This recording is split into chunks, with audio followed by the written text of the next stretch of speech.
Municipal election result కేటీఆర్‌కి ప్రమాదంగా మారిందా అంటే అవుననే సమాధానం వినబడతా ఉంది. KTR BRS party working president అయిన కాంచెలి అపజయాలే బీఆర్ఎస్ పార్టీకి చవిచూస్తా ఉన్న నేపథ్యంలో మరి వర్కింగ్ ప్రెసిడెంట్ నుండి పదవి నుండి తప్పించాలి అన్నట్టుగా సీనియర్ నేతలు డిమాండ్ చేస్తున్నట్టు కూడా కనబడతా ఉంది. అనేక విషయాలను కేటీఆరే జోక్యం చేసుకుంటూ తనే ముందస్తు చర్యగా అనేక విధాలుగా రాజకీయ వ్యూహాలతోని ముందుకెళ్తా ఉన్నారు. కానీ తన వ్యూహాలు ఎక్కడ కూడా ఫలించట్లేదు. సీనియర్ నేతలు కూడా బీఆర్ఎస్ పార్టీలో ఉన్న సీనియర్ నేతలు కూడా కేటీఆర్ యొక్క నాయకత్వాన్ని మరి ఎవరు కూడా ఒప్పుకోని పరిస్థితి కనబడతా ఉంది. తన యొక్క చర్య రాజరికపు చర్య లెక్క ఉంది. తను మొత్తం అన్ని తానే చేస్తా ఉన్నానని కొంత బిల్డప్ చేస్తా ఉన్నారనే విధంగా అటు కొంతమంది సీనియర్ నేతలు కూడా కామెంట్లు చేస్తున్న పరిస్థితి కనబడతా ఉంది. ఈ పరిస్థితుల్లో బీఆర్ఎస్ పార్టీ వర్కింగ్ ప్రెసిడెంట్ నుండి మరి కేటీఆర్‌ని తప్పించి హరీష్ రావుకి ఇస్తారనే ప్రచారణ కూడా భారీ స్థాయిలో అయితే జరుగుతూ ఉంది. కేటీఆర్‌ని తప్పించాలి, హరీష్ రావుకి ఇయ్యాలి. హరీష్ రావు తెలంగాణ ఉద్యమంలో ఉన్నారు. కేసీఆర్‌తోని తెలంగాణ ఉద్యమంలో తాను నడిచాడు. ఖచ్చితంగా అనేక విషయాలపైన అవగాహన ఉంది. కేసీఆర్ ఇటు ఫామ్ హౌస్‌కే పరిమితమైనప్పటికీ కేసీఆర్ అంత వ్యూహాలు కేటీఆర్ చేయట్లేదు. హరీష్ రావు అయితే సరైన వ్యక్తి అన్నట్టుగా అటు బీఆర్ఎస్ సీనియర్ నేతలే చెప్తున్న పరిస్థితి కనబడతా ఉంది. అనేక విషయాలు కూడా మనం చూసినట్లయితే పార్లమెంట్ ఎలక్షన్‌లో చూసినట్లయితే జీరోకి పడిపోయింది బీఆర్ఎస్ పార్టీ. తర్వాత మొన్న జరిగిన ఉప ఎన్నికలు అంటే జూబ్లీహిల్స్ సంబంధించిన ఉప ఎన్నిక కావచ్చు, కంటోన్మెంట్‌కి సంబంధించిన ఉప ఎన్నిక కావచ్చు, వాటిల్లో కూడా బీఆర్ఎస్ పార్టీ అపజయం పాలైన పరిస్థితి కూడా చూసాం.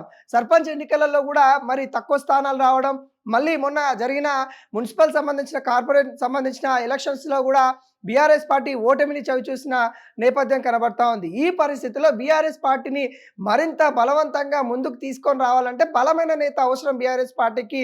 అలాంటి వ్యక్తి ఎవరున్నారు అన్నట్టుగా బీఆర్ఎస్ నేతలు వాళ్ళు ప్రశ్నిస్తున్న తరుణంలో హరీష్ రావు పేరైతే వినిపిస్తున్న నేపథ్యం కనబడతా ఉంది. ఇప్పటికే కల్వకుంట్ల కవిత కూడా బీఆర్ఎస్ పార్టీ పైన, ఇటు కేటీఆర్ నాయకత్వం పైన, హరీష్ రావు నాయకత్వం పైన అనేక విధాలుగా తను మాట్లాడిన పరిస్థితి కనబడతా ఉంది. విమర్శల వర్షం గుప్పిస్తూ ఉంది ఎప్పటికప్పుడు.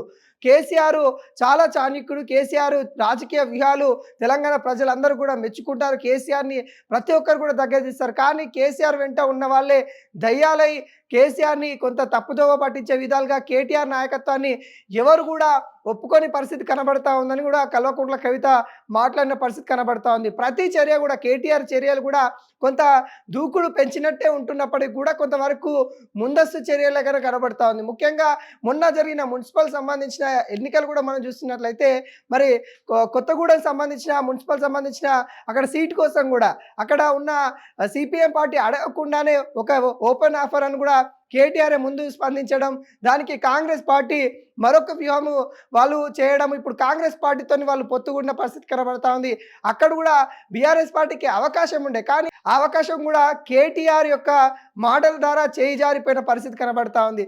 ఇలా అనేక విధాలుగా మరి కేటీఆర్ మాట్లాడే మాటలు కావచ్చు, కేటీఆర్ ప్రచారంలో చేసిన వ్యాఖ్యలు కావచ్చు, రేవంత్ రెడ్డి పైన విమర్శలు కావచ్చు, లేకుంటే బీఆర్ఎస్ పార్టీ పైన వస్తూ ఉన్న ఆరోపణలు కావచ్చు, వీటన్నిటి వల్ల బీఆర్ఎస్ పార్టీ మరింత బలహీనంగా అవుతా ఉంది అన్నట్టు కూడా బీఆర్ఎస్ నాయకత్వం నమ్ముతా ఉంది. ఈ నేపథ్యంలో బీఆర్ఎస్ పార్టీ నుండి మరొక నేతని వర్కింగ్ ప్రెసిడెంట్ మరి యొక్క నాయకత్వం, కొత్త నాయకత్వాన్ని తీసుకొని రావాలని కూడా బీఆర్ఎస్ నేతలు కోరుతున్న పరిస్థితి కనబడతా ఉంది. వీటన్నిటిపైన కూడా కేసీఆర్ అయితే ఫామ్ హౌస్‌కి మాజీ మంత్రులను కూడా త్వరలో పిలిచి సమావేశమయ్యే అవకాశం కనబడతా ఉంది. ఈ నెల 17వ తారీఖు కూడా కేసీఆర్ యొక్క జన్మదినం ఉంది కాబట్టి వాటికి సంబంధించిన అంశాలు కూడా మాట్లాడే అవకాశాలు అయితే కనబడతా ఉంది. ఏది ఏమైనా కానీ త్వరలో బీఆర్ఎస్ పార్టీ కొత్త నాయకత్వంతోని ముందుకొస్తామని కూడా కొంత చర్చలు అయితే జరుగుతా ఉన్నాయి. మరి చూడాలి కేసీఆర్ ఎటువంటి నిర్ణయం తీసుకుంటారనేది.